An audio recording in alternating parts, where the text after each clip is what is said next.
This episode of On the Beat is brought to you by Ingles. Shop online with Ingles Curbside Pickup. New curbside stores opening every week. Please welcome Mike Griffith. Well, hey, everybody. Mike Griffith here. Welcome to tonight's edition of Ingles on the Beat. Appreciate you joining me. And tonight, a very special guest. I'm going to welcome Georgia baseball coach Scott Stricklin to the show, as the Diamond Dogs have won, 9 of their last 14 games after a 1-9 start. And wait until you hear from Coach Stricklin and just the unconventional ways that this Georgia baseball team continues to battle and thrill their fans at Foley Field. It's been an exciting season, not over yet. This Georgia baseball team might yet make the postseason. First things first, though, I wanted to get into these odds that came out earlier. And I know that the season is still over 100 days away, but I can't help myself. When I see the betting odds come out, it kind of gets the juices flowing a little bit, right? You kind of see the expectations. There they are in black and white. We've all talked, and we've heard other analysts and prognosticators talk about, Georgia's the preseason favorite. But when you start seeing the betting lines come out, this is people putting their money where their mouth is. And the Georgia Bulldogs are huge favorites against most of their rivals, at least on the odds that have been released so far. So far, I see Georgia as a 21.5-point favorite against Florida in Jacksonville.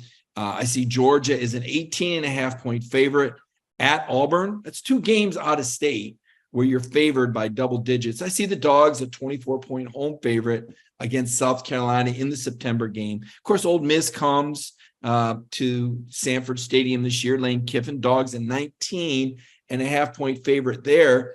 But Georgia is only, and I say only, a 7.5-point favorite over Tennessee. And I say only because last year, Georgia beat Tennessee convincingly. And it was only 27-13 on the scoreboard, but anybody who was there knows how dominant Georgia was in that victory over Tennessee. Now, you could say that the Sanford Stadium crowd did have something to do with that.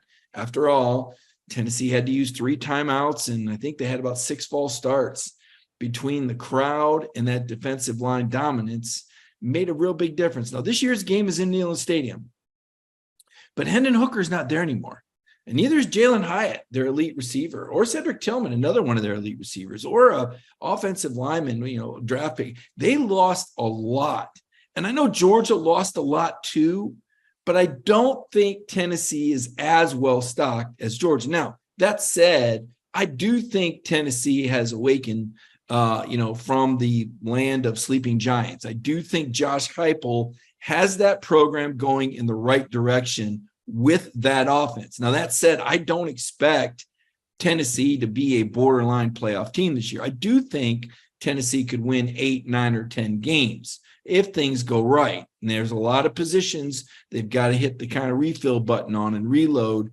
And I just don't think they have the depth of talent yet that a program like Georgia does. So while I say that Tennessee is awakened from sleeping giants, I still think that Georgia is the prohibitive favorite in the East. I feel very strongly I would take Georgia against the field in the East, obviously. The West, to me, I like LSU. And yet I look at the odds that came out today, and LSU does play at Alabama, and I see Bama a 7-point favorite over LSU in these future odds. So I think that's interesting that the odds makers still have Alabama as the favorite to win the West. And I think Brian Kelly's conquered. I'm not convinced that Nick Saban hired the right offensive coordinator or that they've solved their quarterback problem. I look at it like this. Hey, you had the best quarterback in the nation in Bryce Young, the number 1 overall draft pick, the guy that got my last 2 number 1 Heisman Trophy votes. You had Bryce Young, the last guy to beat a Georgia football team, and you couldn't win the West last year. And you had Will Anderson too, by the way. A lot of people thought the best defensive player in the country. I thought Jalen Carter personally. Will Anderson obviously went higher, Jalen with the off-field issues. The Philadelphia Eagles story has really played out well too. We'll transition right into that. How cool is it to see Jalen Carter and Keely Ringo and Nolan Smith and Nakobe Dean and Jordan Davis all a part of the Philadelphia Eagles via the draft? And then DeAndre Swift. They trade for Swift later. I mean, that's a lot of. Now, here's my question. Do Georgia fans root for those Eagles even over the Atlanta Falcons? And are there some that are like, wait a minute. Matthew Stafford and Stetson Bennett have joined Richard LeCount along with Warren McClendon on the Rams. So where are the Georgia fans at? Are they Rams fans? Are they Eagles fans? Are they Falcons fans? Are they Packers fans with Eric Stokes and Quay Walker and Devontae Wyatt? My goodness, with all these Georgia players that are in the NFL now, it's easy to like all the teams because there's dogs, except seemingly Atlanta, right? Atlanta's got a couple, but let's face it, you got to wonder at some point if the Falcons just don't want to get a guy that's from that close because of the pressure to play him, or if there's something going on in the evaluation process where they're just not as sold on Georgia's ability to develop players like a lot of NFL clubs, like Howie Roseman, a guy I talked to at the Combine this year. And it was interesting because I pulled him off to the side in Indianapolis. He had done a podium interview. And I said, excuse me, Howie, I said, you got a few minutes for me? I'm kind of kicking myself I didn't do video now because we know how much everyone likes the DawgNation YouTube channel and how many followers we've got. But I thought, sometimes when you haven't ever interviewed someone before, they're a little bit more reluctant to go on camera. So I like when I'm a new interviewer to interview somebody without the camera, because I feel like I'll get more information. They may not be as conscientious of what they're saying. They don't know me from Adam, right? So I asked Howie about recruiting and selecting Nakobe and Jordan and what he thought of the Georgia football program and the job that Kirby Smart was doing. And he said, they don't just develop great players the right way, they develop great people.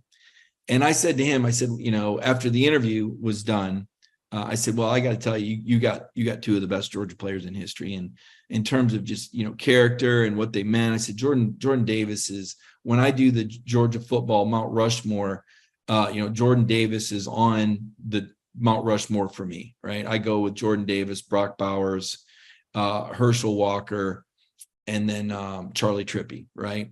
So I'm telling him this, how great these. He said, "Oh yeah, they're really." I said, "I'll tell you, really, those guys are amazing." And then he said, "Well, yeah, they really missed him this year." Well, of course, they went 15-0, but I said, "No, seriously, those guys really." Well, he was making his point. I just missed it, right? He had his eye on those other dogs. He had his eye on Nolan Smith and Jalen Carter and Keely. I like the Keely Ringo. What a value pick that was late. I think they did a remarkable job, and I think it's going to bode well for the Philadelphia Eagles that they're that bought into these Georgia players. And I think you're going to see a Super Bowl. I said I said a month before, when there was someone that mocked Jalen Carter to the Eagles, I said, hand him the Super Bowl trophy now. I mean, honestly, if Jalen Hurts stays healthy, I just can't imagine the Eagles not winning the Super Bowl next year. So that's been pretty cool to watch. I thought Stetson landed in a great place with the Rams. An understudy to Matthew Stafford, just such a locker room pro. I think Stetson will learn a lot. And he may get some opportunities with, Matthew's back injuries are pretty well documented. I mean, you might see Stetson Bennett playing for the LA Rams next year. And isn't that amazing? Richard LeCount is on the other side of the ball, two guys that, knew each other from the high school ranks. So kind of cool to see that. Kind of enjoying that. That's been kind of a neat deal. I had a chance to do a couple stories on Carson Beck this week. And I thought it was interesting. Beck did this podcast, Footballville. I'd never heard of it before. He must have gotten paid some NIL money for it. But he really kind of opened up about, being almost scarred from the experience in 2021 and how he thought he was going to play. And when he went on the field, he didn't feel like he knew how to play football. It sounded like his confidence was shot. And I guess that explains why he didn't go after the guy in the pick six, but it just wasn't the sort of vintage Carson Beck that had led Georgia recruit him. And he had to recover from that. And he said, hey, I wasn't ready. I thought I was ready, and maybe football wise, but from a standpoint of mentally and everything that comes with being the quarterback, Carson now says that it's good that he didn't play then. He's grown, and being patient has made him the player that he is.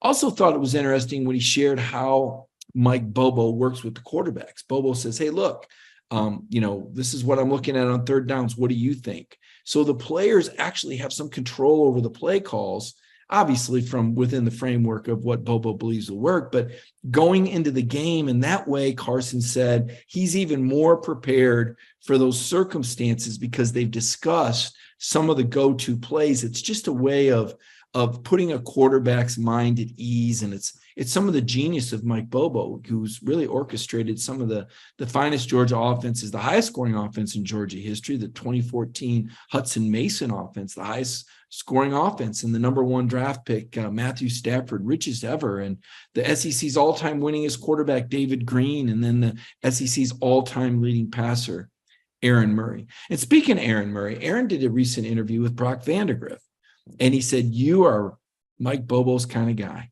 Not just because they both like to fish, but he was talking about how Brock Vandagriff kind of speaks in the same language as Mike Bobo. And I thought that was really interesting. Brock Vandagriff is really comfortable with where he's at. And in his interview, Brock said, there were sleepless nights as a freshman, but he's overcome that. From a spiritual standpoint, he discussed some of that and how comfortable he is with himself. He talked about the Georgia family. And I don't know how to say this, but there were some stories that, Brock decided to stay and not transfer. There was not a decision to be made. He was never leaving. There was never a decision-making process beyond, daily prayer. But the guy is committed to graduating from Georgia from the jump, so he was never wavering. And, I think it's important that gets cleared up, because in this day and age where, you'll see some players transfer and whatnot, you wonder, who's all in and who's not, and is it possible that this guy might transfer if he doesn't get his opportunity? Brock Vandagriff never going anywhere. Thought that was pretty interesting. Brock also shared his favorite Mike Bobo drill, which I thought was really interesting. They were talking about how, there's guys that are kind of on one knee and they got 4 or 5 beanbags, and they're throwing these beanbags at the quarterback's feet, and the quarterback is having to move around and keep their eyes downfield and kind of feel that pressure. And Aaron Murray said, that's the same drill that we did 10 years ago, and it still works. So pretty cool, hearing those interviews with Beck and Vandagriff, and, looking at kind of the fallout from the NFL draft. Don't forget the Steelers, now they have Broderick Jones and Darnell Washington and George Pickens. A lot of teams for Dawg fans to choose from. But obviously the main team remains the Saturday version of Georgia football with Kirby Smart. And just looking at these odds, Georgia's going to be a heavy favorite again. Before we get to the interview with Coach Stricklin, want to mention the Georgia softball team did finish second in the SEC this year. Tony Baldwin, a second-year coach, only the 11th highest-paid coach in the league, but pretty impressive team. Sidney Kuma was their leading hitter. Jada Kearney, 18 home runs. I mean, this is a super talented team. This is their best finish in the regular season in quite some time. I want to say 2009, maybe. So best regular season finish in a minute for Georgia softball. They'll start the SEC tournament this week in Arkansas. Those games will be televised. I know the Georgia fans will be watching those games closely. So now let's go to the interview with Coach Scott Stricklin. Taped this a little bit earlier today. Coach had practice, obviously. So with that, we bring Coach Stricklin into the show. I'd like to welcome Georgia baseball coach Scott Stricklin to the show right now. And Scott, congratulations on a big weekend series over a Tennessee team that had won 9 straight, coming in there to Foley Field. Give me your perspective on that from the dugout. You had some battles. Yeah, no question. Tennessee had been playing really well, and that they had started off a little bit sluggish in the league. They were 5-10 at one point, and one pitch away from being 5-11 against Vanderbilt, and they get a pinch hit home run to tie it in the 9th, and they win in extras. And the next thing you know, they win 9 in a row and 6 in a row in the league. So they were really hot coming into Athens, and they played really well on Friday night and kind of took it to us. And we were able to turn the tables. Win on Saturday, win on Sunday, win the series, and grab some momentum back for us. Yeah, not the most conventional of ways to turn it around, though, Coach. I mean, your starting pitcher gets injured, in the first at bat, and you bring Jarvis Evans in off the bench, and we're all kind of thinking, well, not all. There's a lot of Georgia baseball fans that know of Jarvis from Buford, originally from Buford, a guy that you have been working with, 6'4" freshman lefty. But you make that call to stick him out there in that moment. Tell me what went into that call. And I guess where you move forward after the kid just really pitched sensational in a nationally televised game.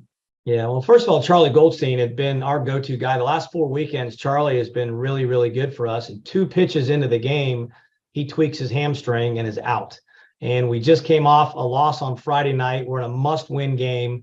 We've got our best guy going. Jaden Woods, our number one starter, is out right now. And Liam Sullivan is starting the next day, but he's on a pitch count just because of just fatigue late in the year. So the pitching staff's really short. So, oh no, we're 2 pitches in and it's, oh no, now what? And, Jarvis Evans, I think he was probably just getting settled in, on the railing, the top step of the bench with, a Powerade in his hand and a Cliff Bar in the other hand and getting ready to just watch the game and, maybe pitch in the 5th or 6th inning. And, as soon as I went out there and confirmed that Charlie couldn't go, in my mind, I had Jarvis. Jarvis is our next guy. I look into Coach Kenny and he taps his left arm. Jarvis was our only left-hander available that day. So it's going to be Jarvis Evans. So Jarvis had to warm up. He had 15 minutes of shutdown time to warm up. And, we had hoped for 2 or 3. It's going to be a bullpen day now just because, Jarvis hasn't been in this spot. And he goes out there and gives us 5 1/3 and strikes out 8 and just was outstanding and won that game for us. Well, and you can put into perspective, Coach, what that win meant for you as you guys went on to beat Tennessee on Sunday and win that series. And, now I can't remember which one of the radio guys said it to you. I know you guys are all friends. He said, gosh, you guys were 5.5 feet deep. And I'm thinking, well, that's a heck of a thing to say to Coach Stricklin. But you know what? It was getting to that point. It is at that point. I mean, we are in the stretch run and, you've brought a standard of making that NCAA tournament. And this is a team with some veterans, some savvy guys. You see Ben is your leadoff guy, Ben Anderson, and you see some of these other names like Parks Harbor and one of the Tate brothers from me. You go, you know what? This team's got some fight left. And now it does look like, that 13, 14, 15 win SEC season is still within reach, right? Yeah, I mean, who would have thought it? About 4 weeks ago, we were 1-9, and we gave away probably 4 games in the league early on, and those sting, but you can't take them back. I mean, that's the thing. You can't hit the rewind button. I've said that a million times, is when it happens, it happens. And we can all say, what if, and if this would have happened and that would have happened, but it doesn't change what did happen. And we were 1-9. And since then we're 9-5. We're playing as good as anybody in the conference. The problem is we just dug ourselves a really big hole and we're climbing out of it. And we put ourselves in a spot now that we've got a chance to make the NCAA postseason. And you had mentioned 13, 14, 15 wins. 15 gets you in 100%. 14, it's a really good chance you're getting in. And 13 teams get in. Our RPI is a top 30 RPI. Our strength of schedule is number 4 in the country. So we have all the metrics. We just need to get the wins. And we've got 2 weekends left to get 3, 4, maybe even 5 wins. Yeah, no doubt about it. It's been a fantastic story watching the Georgia baseball team fight back. And one of the great players who's emerged this year is Charlie Condon. And you don't typically see freshmen take the league by storm like this kid has. He's really remarkable. Now, you redshirted him last year. Tell us a little bit about the recruitment, developing this guy, because, I mean, you've got one of the young rising stars in the nation, much less the SEC. Yeah, well, the recruitment story is a straight COVID story. No one knew who he was because no one could go out and recruit during that summer. When it was his summer to be recruited, we weren't allowed to be out watching players. Plus, he had been injured. Plus, he was still undersized. He wasn't, he's 6'5", 220 now. He wasn't near that 3 summers ago, and he had been injured. So he's on a number 3 team. He's not playing very well. He's injured. No one knows who he is. He was actually planning on going to Rhodes College to play football and baseball when I got a call from a friend of mine. And he said, look, this kid's a really good player. He's a really smart kid. He's already gotten into Georgia on his own. His cousin, Owen, was an offensive lineman already here at Georgia. They've got connections with the family with the University of Georgia. Hey, give this kid a chance. I promise you, he won't let you down. I'm putting my name on this kid. Just give him a shot. He doesn't need any promises, just an opportunity in the fall. He wasn't even promised a roster spot. So unbelievable story. This doesn't happen. If it's COVID's not around, he gets recruited and, hopefully he's here anyway, but he shows up. He has a good fall, but we needed to put some weight on him. He was 6'5", but really skinny. And he was able to put on 15 pounds, get stronger, went off to the North Woods League, which is a summer wood bat league, got 300 plate appearances, and then came back in the fall, a different guy. And, I use the analogy. It's very similar. And like when football redshirts that freshman, that really talented kid, they redshirt him. He eats, he lifts, he gains experience. he gets more mature, and then he comes out and you're like, where'd this kid come from? Well, Charlie Condon is that kid, and he handled it perfectly. He worked really hard, and it's just a great, great story. And I think he's going to play in the big leagues. Yeah, I'll tell you, the team just doesn't give up. You know, we mentioned the injury. Jaden Woods, we haven't even talked about him. Your number one pitcher, you mentioned, I guess, earlier. He's out indefinitely. Don't know when you'll get him back. It'd be big to get him back. You got a couple catchers out, too. I was listening to your post-game show the other day. You're telling me this guy behind the plate, how many innings did you say he might have caught in his whole life? I mean, remarkable performance from a number 3 catcher. Yeah, Will David, he was his first 4 years he played at Sanford, and was a third baseman, was a second baseman, and he was their third catcher, but he hated it. He admittedly said, I don't like catching, coach, but he was going to be our third catcher. We've got Fernando Gonzalez and Corey Collins, and Will, hey, you're a third guy. He caught some, during early part of the season to give Fernando a break. He hadn't had any starts behind the plate, but had gotten some innings in, and he had caught some inter-squad games just to get him experience, and he looked fine. I mean, that's what I told him. I said, hey, if this was your trade, if you've been doing this all along, you might be a pro as a catcher. But, well, coach, that's nice, but man, I don't like catching. Well, guess what? You're our starting catcher now, because Corey's down with a bad wrist and Fernando's down with an elbow right now. So Will David's our guy, and Mason LaPlante, our second baseman, now he's our fourth catcher. Everyone has an emergency catcher. Well, Mason LaPlante is our emergency catcher, but Will David has been huge. He's caught the last 4 games. We've won 3 out of those 4, and he's just caught, looks like he's been back there all his life and just done a great, great job for us. Yeah, quite a scramble, and got to think there's a real fire and intensity in that dugout right now. You've got a road trip coming up to Missouri. I look at the standings, but that doesn't mean anything to me. I don't care what Missouri's record is. This league proves again and again how good and how deep it is with what Ole Miss did last year, barely getting into the tournament and, winning the World Series. I see there's 5 out of the top 10 teams in the nation ranked in the SEC. Tell me a little bit about this Missouri series. And then you come home against an LSU team that's top 5.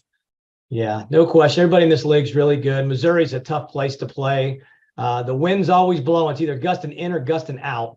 And it just makes just the everything around the game changes when that wind is gusting and blowing. And anytime you're away from home, it's always tough to play. So they're a team that just scored over 40 runs last weekend against Ole Miss. They won 2 out of 3 against Ole Miss, and they're fighting for their postseason lives. So it's going to be a battle. Our goal every weekend is to try to win a series. So we're going to go up there and just try to win 2 out of 3. If you win all 3, great, but try to win a series, do everything you can to do that. And then the following weekend, we welcome the number 1 team in the country, LSU, who is loaded. They're really talented. They're really good. They're fighting for the number 1 seed in the league. It's funny that they're number 1 in the country, but they're number 2 or number 3 in the league right now, which doesn't make a whole lot of sense, but that's just the way it is. They're really talented. They're really good. And that will be our finale. And if we can win that series, we can win at Missouri and win a home series against LSU. I think we're postseason bound. And, what a turnaround from a 1-9 start. Yeah, incredible story. LSU, yes, the New York Yankees of college baseball. Quite a tradition there, pretty powerful program. And, Coach, before I let you go, I'd be remiss. I know that, we've been talking a lot about this at the granular level, and I do know that's where your focus is at. But there's a lot of Georgia baseball fans that have heard Josh Brooks talk about facilities enhancement and some plans for that. Where does that stand right now in terms of what we might see out there at Foley Field in the next year or 2? Yeah, we're really excited about it. And we felt like we were going to get it done this summer.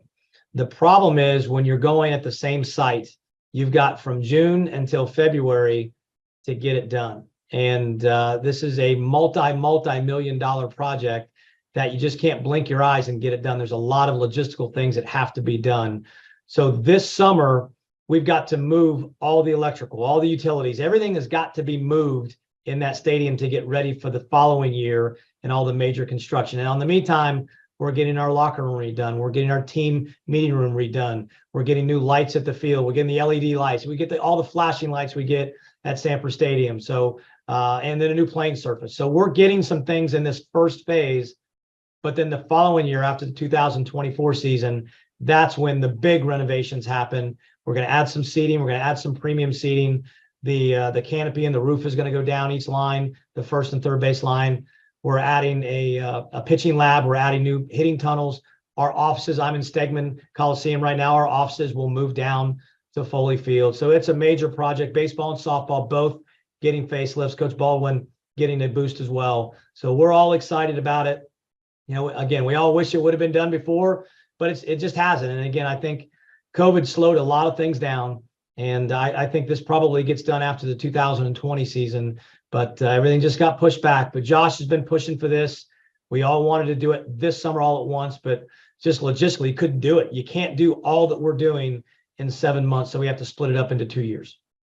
Yep. Understandable, Coach. And I'll tell you, I know a lot of Georgia fans are really glad that, I guess, I don't know if patience is the right word. You just keep battling, just like your baseball team. It kind of comes down from the coach. We see how you've battled for the Bulldogs and done everything you can do with Foley Field and facilities. And you continue to put a product out there that keeps fighting and competing. I know there were a lot of really proud Georgia baseball fans this weekend when you took 2 out of 3 from a Tennessee team that seemed to have all the momentum in the world going for it. And Georgia sent them back to Knoxville with losses and with your postseason hopes alive. Really want to thank you for joining me today. I always enjoy going out to your ballpark. It's a great place to see a baseball game. You've got great fans and obviously you've got a really spirited team that just continues to impress with one storyline after another, some maybe more unexpected than others, but I guess as long as your Dogs are getting wins, the details don't matter too much to some.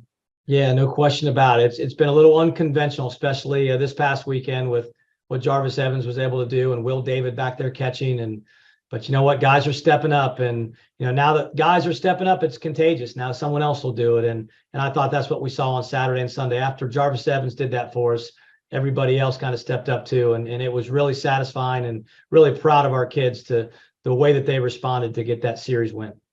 Great stuff. Thank you, Coach Stricklin. Really appreciate it. Okay, thanks, Mike.